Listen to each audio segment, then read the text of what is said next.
Mick, a very happy 4th of July to you. I hope you're having a great day celebrating American independence. I want to ask you, though, it is chaos right now in the U.S. with all of this talk about Kamala versus Joe Biden. Your honest opinion, do you think they'll swap candidates between now and the election? If so, how will they go about it? If not, how can Biden win? James, it's great to see you. By the way, happy 4th. That's an hour's worth of answers to that. Here's where I'm coming from. I think they're going to replace him. Okay, I think they desperately want to replace him, but he needs to want to be replaced. Keep in mind, we're already through the primaries. Joe Biden has delegates pledged to him. These are his most faithful people who are going to vote for him at the Democrat National Convention in Chicago unless he tells them not to. Now, that's not to be saying that the Democrat National Committee can't do something after Chicago, but it's really, really difficult. So are they going to get rid of Biden? Biden holds the keys to that answer. If you want to sort of watch what's happening in the background, as with so many other things in life, James, follow the money. If the Democrat donors start turning off the spigot of funds, the Biden campaign, that could prompt the president to decide that discretion is the better part of valor and to pull out of the race. In just the last hour, as you and I sit here and talk, one of the largest Democrat donors, one of the Disney family heiresses, announced that she would give no more money to Democrats as long as Joe Biden was on the ticket. So you're already starting to see that fall into place. So that's really interesting. She's saying no more money to Democrats at all, because I had been hearing that some of the plan had been to just simply shift money to downstream candidates and try and save the House and the Senate. Is that a viable option for the Democrats at this point, or is it just, we're really at pull the pin time? Well, it's fascinating to watch. You believe what people do a lot more than what they say. And in the last 24 hours, I think I've done 4 or 5 interviews here on television in the United States of America with Democrats either in Congress now, who have now come out against Joe Biden, or, and this is just as interesting, Democrats who are running for office in the House and the Senate in these competitive districts and competitive states who've also come out and called on Joe Biden to step down. What does that mean? That means that the candidates who are in these really tight districts have done their math, they've done their research, and they think that Joe Biden hurts them. So it's fascinating to see that dynamic as well. So again, you asked a bunch of questions with a bunch of great, fascinating answers. It's going to take a long time. Watch the donors, watch the other candidates. It is a fascinating time right now in American politics.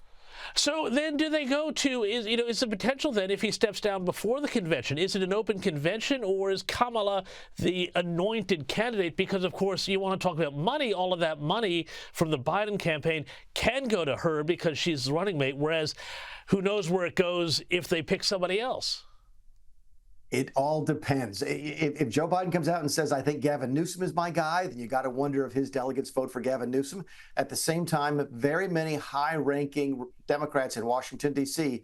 have already lined up behind Kamala Harris. Names that you won't be familiar to your viewers in Australia. Jim Clyburn, you probably know that name, longtime leader of the Congressional Black Caucus, probably the second biggest name in African-American politics in this country after Barack Obama, has made it very clear that if Joe Biden is not at the top of the ticket, Kamala Harris will be his candidate. So you're already seeing those sorts of dynamics as well. Again, there's so many different moving pieces, and there's news every half an hour. There's going to be a huge interview with one of the leading Democrat news networks here by the end of the day tomorrow with President Biden.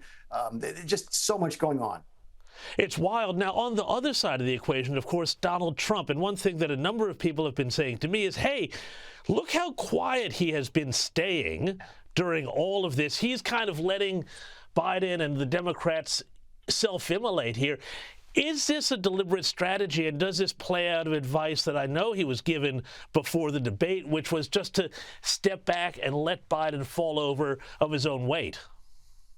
Two different answers to that, both pointing in sort of the same direction. It's axiomatic in politics, not just in this country, but all around the world, that when your opponent is digging a hole, you don't take away his or her shovel.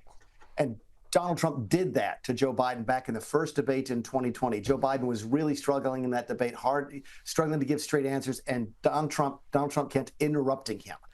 And generally accepted that he lost the debate because of that. I think he learned the lesson. And you could see a part of the debate from last Thursday night when he sort of looked over at Joe Biden. And I know the president well, President Trump. I could see it in his face. He knew that Joe Biden wasn't up to the task that night, and you saw Donald Trump really start to dial it back after that. So it looks like he has learned that lesson from 2020 and is getting out of Biden's way as Biden sets himself on fire. But there's another answer to the question, James, and that is this. You're talking to Republicans who are already starting to say to themselves, you know what?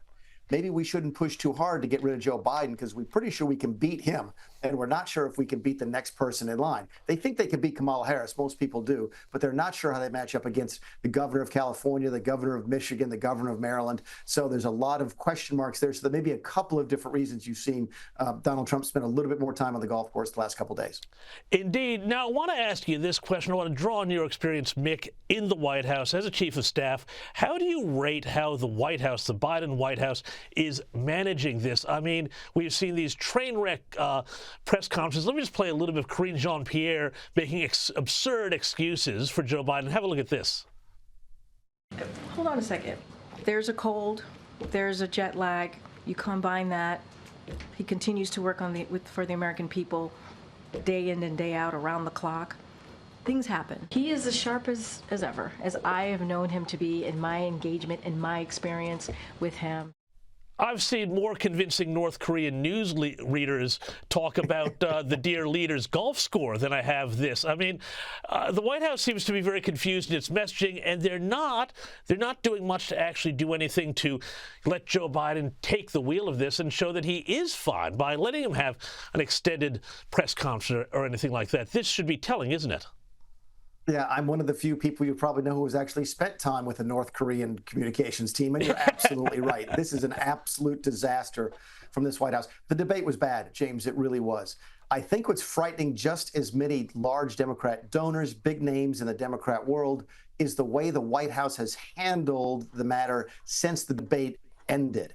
It has been mixed messaging, one after the other. You heard Karine Jean-Pierre say that, well, he had a cold, it was world travel. That's not an answer. And one of the things that's different nowadays is that it used to be that she would get these questions from the right-leaning press, to the extent that exists in this country, and she'd give those types of canned answers, and nobody would care. The questions now are coming from the left-leaning press, and they're really starting to push back hard on this White House. There's a war right now between the New York Times, the Washington Post, CNN, MSNBC, and this White House over how they have handled this. So you asked the question at the top of this section, which is, how is the White House handling it? Really, really, really poorly. In fact, they have made things worse since the end of the debate, not better. And I'll tell you what, Mick, from the start of when I started airing this show, I said that this White House press corps was in an abusive relationship with this White House, and now they are jilted and they're furious, and that's what we're seeing right now. Mick Mulvaney, thank you so much for your time this evening.